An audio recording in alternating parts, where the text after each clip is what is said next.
विद्यार्थी मित्रांनो, आपण इयत्ता 10वी च्या सर्व पेपरवर आधारित जे काही 100% परीक्षेला येतील अशाच प्रकारच्या प्रश्नांचे आपण प्रत्येक सब्जेक्टवर व्हिडिओ बनवलेला आहे. तसाच आजचा हा आपला व्हिडिओ इतिहास आणि राज्यशास्त्र यावर आधारित असणार आहे. मोजकेच प्रश्न यामध्ये आपण दिलेले आहेत, त्यापैकी 100% तुम्हाला यापैकीच आलेले दिसतील. म्हणून फक्त हाच अभ्यास जरी करून गेला तरी तुम्हाला 40 पैकी 40 पडू शकतात. म्हणून हा व्हिडिओ पूर्ण पाहण्याचा प्रयत्न करा, कुठेही स्किप करू नका, कारण तुमच्यासाठी हा खूप महत्वाचा व्हिडिओ आहे. आणि चॅनलला जर सबस्क्राईब केलं नसेल तर चॅनलला सबस्क्राईब करायला विसरू नका. तर यामध्ये आपला पहिला प्रश्न असतो की विधाने पूर्ण करा. त्यामध्ये आपण पहिला प्रश्न घेतलेला आहे की आर्किओलॉजी ऑफ नॉलेज हा ग्रंथ कोणी लिहिला, तर त्याचं उत्तर आहे मायकेल फुको. त्याच्यानंतर दुसरा आहे आधुनिक इतिहास लेखनाचा जनक यास म्हणता येईल, कोण आहे तो, तर तो आहे व्हॉल्टेअर. त्याच्यानंतर भारतीय पुरातत्व सर्वेक्षण खात्याचे हे पहिले संचालक होत, कोणी, अलेक्झांडर कॅनिंगहॅम. शीतोपदेश या संस्कृत ग्रंथाचा जर्मन भाषेत अनुवाद फ्रेडरिक मॅक्स मिलर यांनी केला. स्त्री पुरुष तुलना हे पुस्तक ताराबाई शिंदे यांनी लिहिलेलं आहे. जगातील सर्वात प्राचीन संग्रहालय ऊर या शहराचे उत्खनन करताना सापडले आहे. भारताचे राष्ट्रीय अभिलेखागार दिल्ली येथे आहे. खाली तुम्हाला 4 पर्याय दिलेले असतील, पण आपण इथे डायरेक्ट जे उत्तर आहे तेच घेतलेलं आहे. हेच करण्याचा प्रयत्न करा. यावर अजून काही रिकाम्या जागा आपण पाहू. यानंतर प्रश्न क्रमांक 8, विज्ञान आणि इतर सर्वच शाखांची ही जननी मानली जाते. ही ज्ञान शाखांची तत्वज्ञान. मथुरा शिल्पशैली कुशाण काळात उदयास आली. भारतातील बंगाल गॅझेट हे पहिले इंग्रजी वर्तमानपत्र जेम्स ऑगस्टस हिकी यांनी सुरू केले. त्यानंतर दूरदर्शन हे दृकश्राव्य माध्यम आहे. दर्पण हे मराठी भाषेतील पहिले वृत्तपत्र होय. महाराष्ट्रात तयार होणाऱ्या लाकडी बाहुलीला ठकी असे म्हणत. महाबळेश्वर जवळील भिलार हे पुस्तकाचे गाव म्हणून प्रसिद्ध आहे. आणि शेवटची 15 नंबरची रिकामी जागा आहे की कोलकाता येथील भारतीय संग्रहालय हे भारतातील पहिले संग्रहालय होय. तर या 15 रिकाम्या जागा करून तुम्हाला जायचं आहे. यापैकीच तुम्हाला आलेल्या दिसतील. यानंतर पुढील प्रश्न. यानंतर आपल्याला दुसरा प्रश्न असतो चुकीची जोडी ओळखा. तर चुकीची जोडीमध्ये आपण असे 1, 2, 3, 4 आणि 5 घेतलेले आहेत.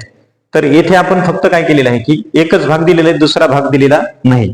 तर तुम्ही हे पुस्तकामध्ये शोधायचे आणि याचे उत्तर स्वतः शोधून पाहण्याचा प्रयत्न करायचा. तर यामध्ये पहिली जोडी येऊ शकते जॉर्ज विल्यम फ्रेडरिक, लिओपॉल्ड रांके, हेरोडोटस आणि कार्ल मार्क्स. किंवा मग लाल किल्ला, जंतर मंतर, बृहदीश्वर मंदिर, कॅपिटल कॉम्प्लेक्स. तिसरं एक कुतुब मिनार, गोल घुमट, छत्रपती शिवाजी महाराज टर्मिनल्स, ताजमहाल. आणि 4 नंबरला प्रभाकर, दर्पण, दीनबंधू, केसरी हे वृत्तपत्र घेतलेले आहेत. आणि इथे घारापुरी, पंढरपूर, सागरेश्वर आणि पाचगणी. या पुढचा भाग आपण घेतलेला नाही, तो तुम्ही शोधायचा आणि व्यवस्थित उत्तर काढण्याचा प्रयत्न करायचा.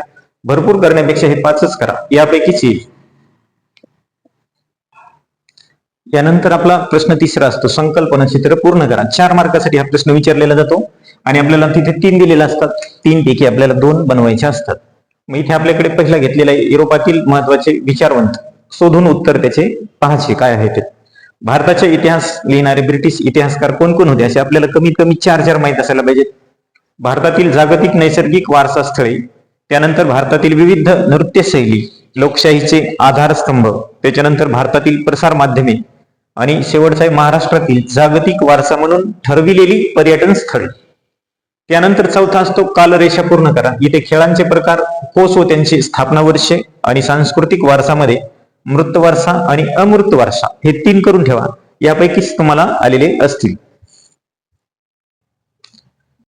यानंतर आपला पुढील प्रश्न क्रमांक 5 टिप आल्या असतो 4 गुणासाठी.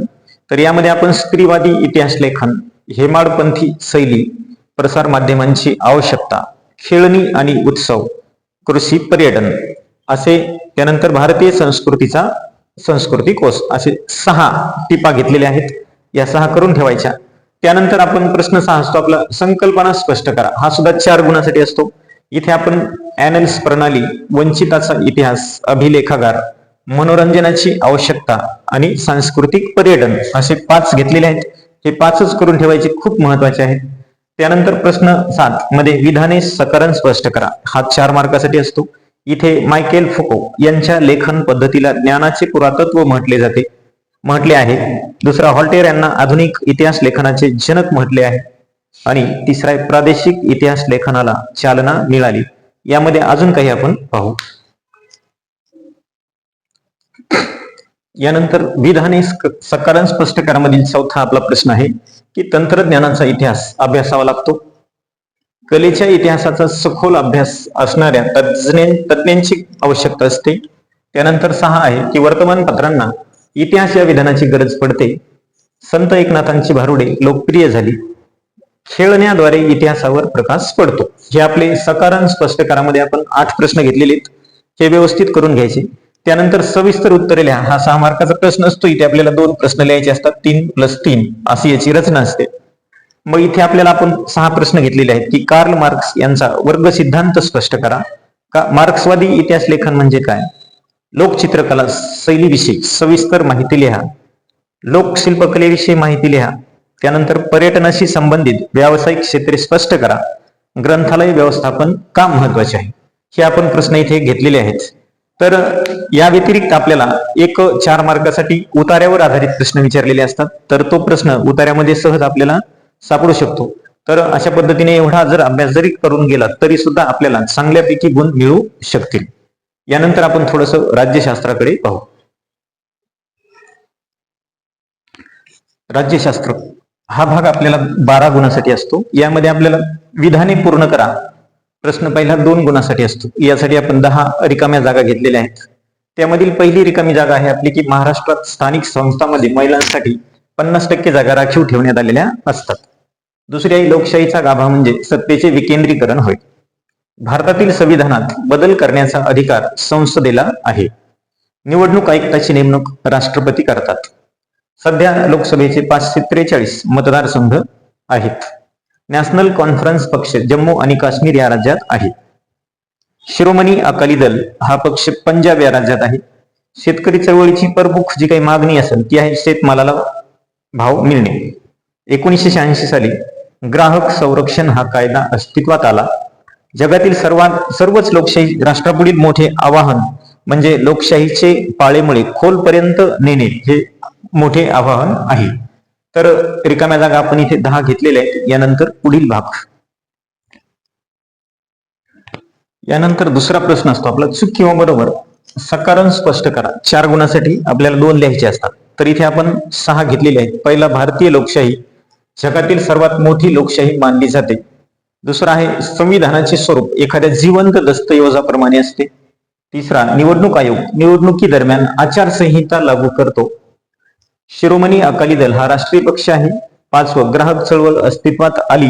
आणि 6, लोकशाही टिकवण्यासाठी दक्ष राहावे लागते. त्यानंतर संकल्पना स्पष्ट करा 2 गुणासाठी असतो. इथे आपण 5 घेतलेले आहेत. माहितीचा अधिकार, निवडणूक आयोग, प्रादेशिकता, कामगार चळवळ आणि जलक्रांती. हेच व्यवस्थित जर केलं तरी खूप झालं. या व्यतिरिक्त दुसरं काही आलेलं नसेलच. तर पुढील यानंतर संकल्पना चित्र पूर्ण करा असा भाग असतो 2 गुणासाठी. यामध्ये आपण 5 घेतलेले आहेत. निवडणूक प्रक्रिया हा जो काही संकल्पना चित्र आपल्याला पुस्तकामधून घ्यायचे आहे आणि त्याचं उत्तर शोधायचे आहे. त्यानंतर भारतातील राष्ट्रीय पक्ष, महाराष्ट्रातील प्रादेशिक पक्ष, लोकशाहीचे मूल्य आणि भारतीय लोकशाही समोरील आव्हाने हे 5 व्यवस्थित पाहून आपल्याला त्याची तयारी करून घ्यायची आहे. आणि शेवटचा प्रश्न असतो थोडक्यात उत्तरे ह्या 2 गुणासाठी. तर इथे आपल्याला मतदानाचे वय 21 वरून 18 वर्ष केल्यामुळे कोणते परिणाम झाले? निवडणूक आचारसंहिता म्हणजे काय स्पष्ट करायचे आहे. राजकीय पक्षाची ठळक वैशिष्ट्ये स्पष्ट करा आणि भारतातील शेतकरी चळवळीचे स्वरूप स्पष्ट करा. या दिलेल्या सर्व प्रश्नांची उत्तरे व्यवस्थित शोधून त्याचा सराव करायचा आहे. या व्यतिरिक्त दुसरं काहीही आलेलं नसेल. यामधील जवळपास तुम्हाला सर्वच प्रश्न आलेले दिसतील. म्हणून हा दिलेला जे काही आपला महत्वाचा भाग आहे तो पूर्ण सोडवण्याचा प्रयत्न करायचा. आणि हा जो काही गेस पेपर आहे तर 100% तुम्हाला यामधील आलेला असेल. म्हणून हा पूर्ण याची तयारी करण्याचा प्रयत्न करायचा. व्हिडिओ आवडल्यास व्हिडिओला लाईक करायला, शेअर करायला आणि चॅनलला सबस्क्राईब करायला विसरू नका. यानंतर आपल्याला पुढील भूगोलच्या पेपरसाठी ते गरजेचं आहे. धन्यवाद.